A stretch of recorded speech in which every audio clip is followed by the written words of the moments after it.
देशवासियों ने भाजपा पर,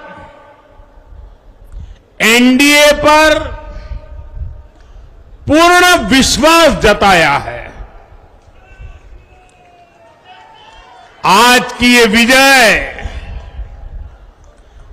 दुनिया के सबसे बड़े लोकतंत्र की जीत है। ये भारत के संविधान पर अटूट निष्ठा की जीत है। ये विकसित भारत के प्रण की जीत है। ये सबका साथ, सबका विकास, इस मंत्र की जीत है। ये